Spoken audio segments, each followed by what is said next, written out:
Hello Peter, how are you? I'm good. I'm super nervous and I'm super excited. The only word I understood was nervous. He has nothing to be nervous about. We go way back. Come on. WPPI, baby. Yeah.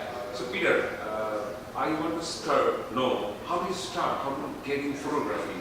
So, did you still miss the bartending? I don't miss that at all.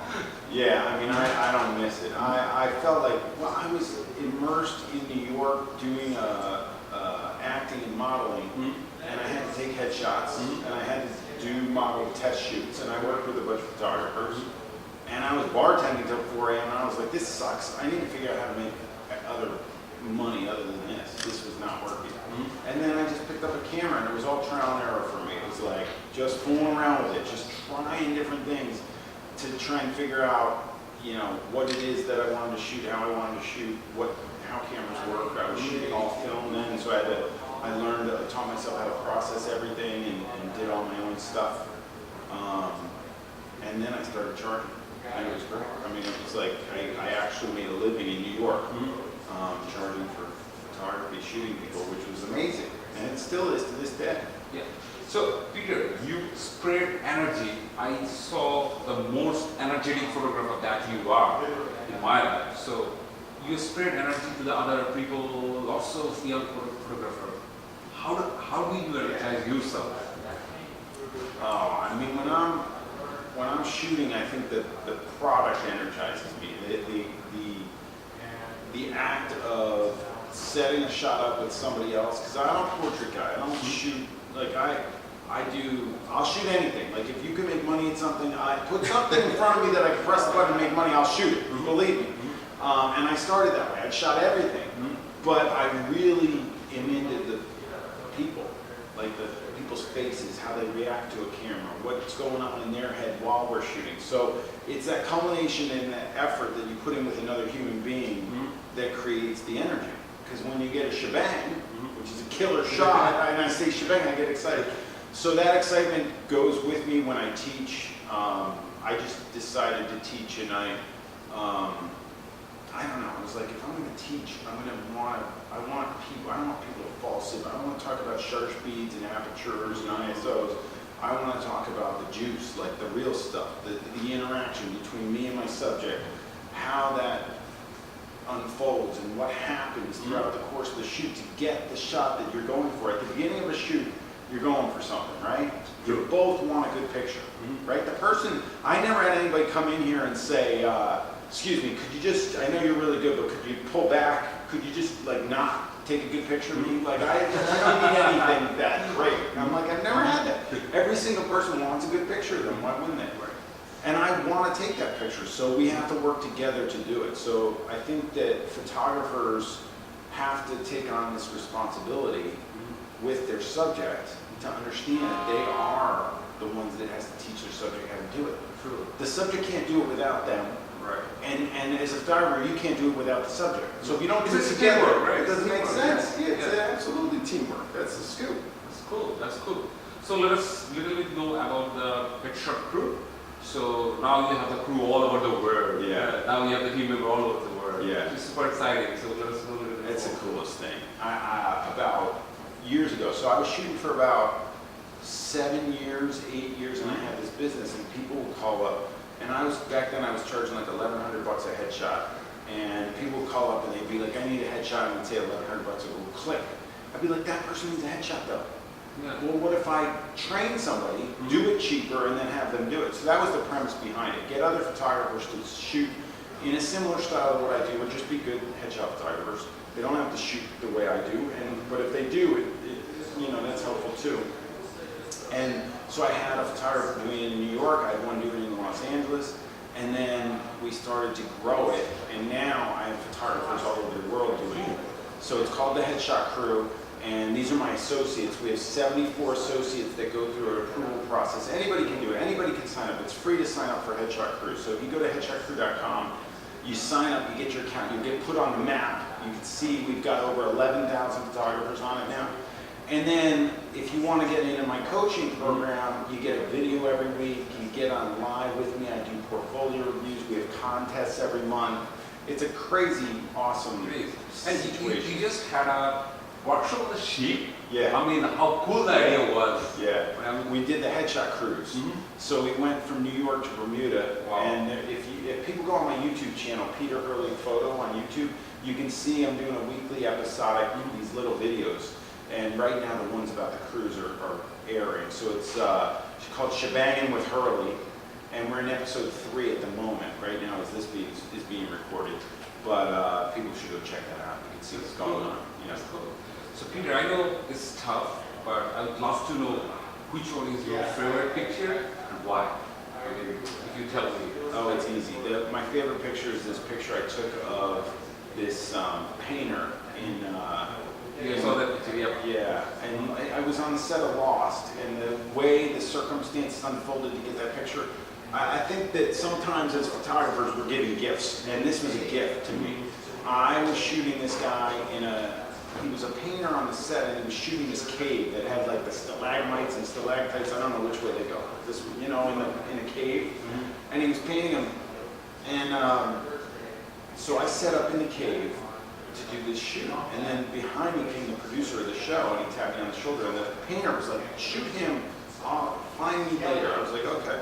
So I go and I go to find him later, and he's at his like workstation where all his paint is and all this stuff, and above him is a fluorescent light, and I always shoot continuous lights. Back then I was shooting fluorescents, now I shoot LEDs, but I'm like, oh my gosh, my light is right above his head. I was like, don't move, stay right there.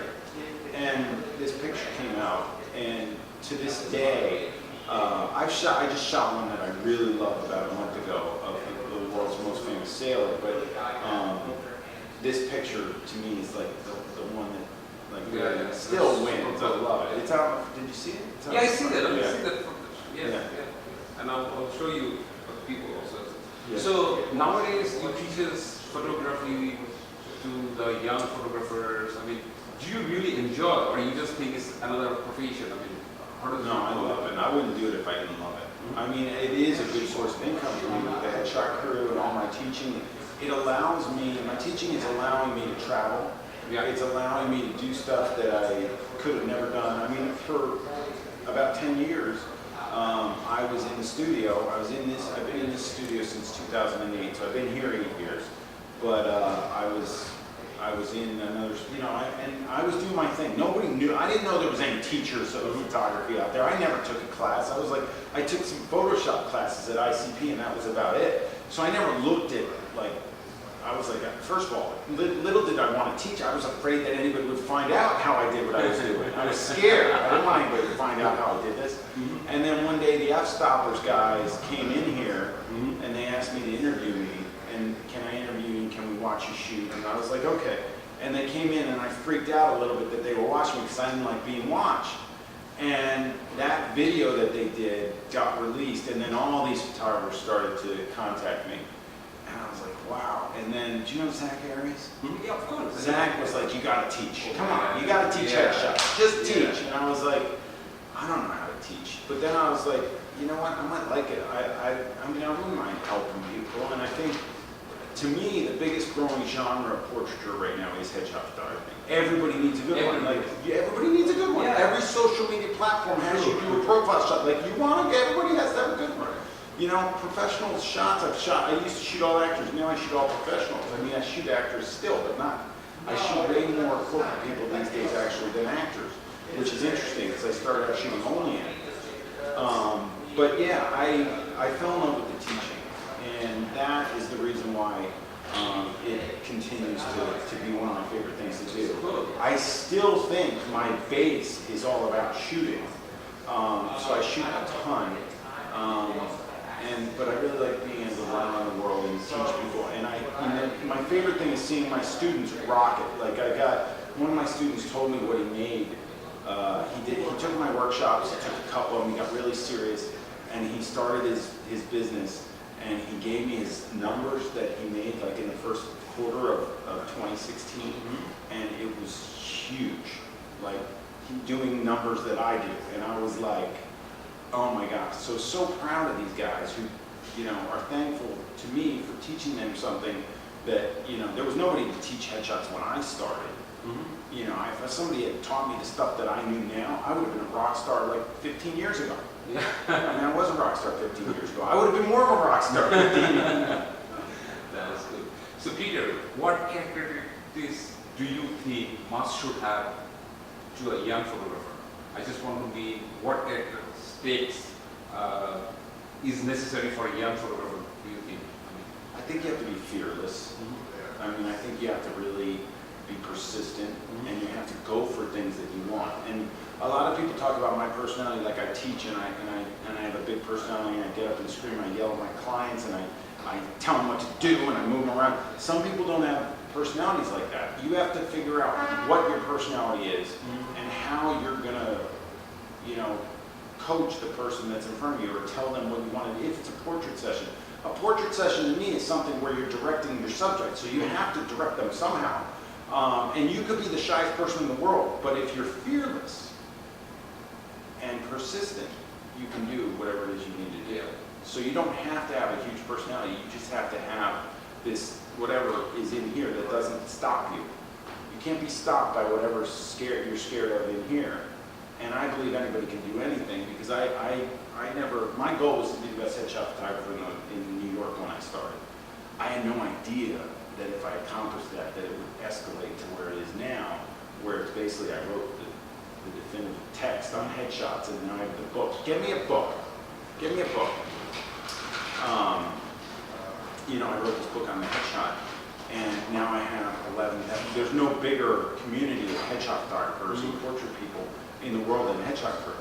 I never knew it was going to escalate to that. So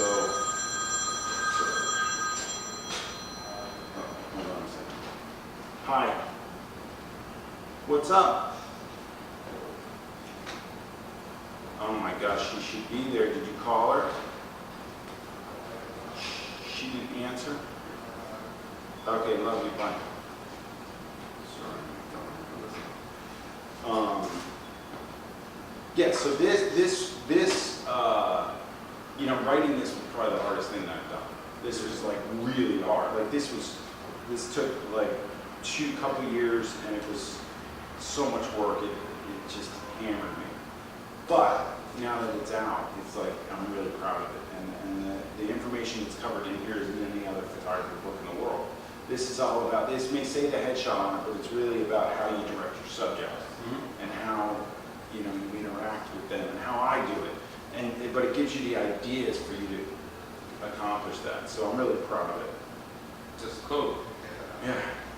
As Peter is almost 28 years in this business, right? You don't feel bored? No, 16 years. I mean, sorry, 16 years, yeah. 16, I'm not that old. Let me just ask you again, sorry, I'm sorry. So Peter, it's almost 16 years, right? Yeah. I mean, in headshot photography, so you don't feel bored? No, I mean, well, I'll tell you what, you get burnt out on anything. I think that I've gone through ups and downs with headshot photography. I think the most important thing is that it's created a life for me where I can raise a family in New York. So, and I think there's a lot of people that are in jobs where they have to be in their jobs because they have to feed their family or feed themselves or whatever. Fortunately, as a photographer running my own business, I think I have the best job there is. So even if I get bored, what I used to do is I used to get burnt out. You have to mix it up. You've got to change it. So how did I change it? I started teaching. I started writing books. I started making products. I started to do other things so that I don't have to shoot every day. Shooting every day is a chore. I love it, and it's great. And the only thing that kept me going is actually the person. Because people be like, well, you shoot the same lighting setup, you shoot everybody on a white background, and everything's the same. Aren't you bored? Yes and no. I'm not bored by the setup because of the person. Every person is different. Right. So my challenge is getting the best headshot of each person that I photograph, and that keeps me from getting burnt out. But you know, like anything, if you do it over and over and over and over and over and over and over and over again, I probably shot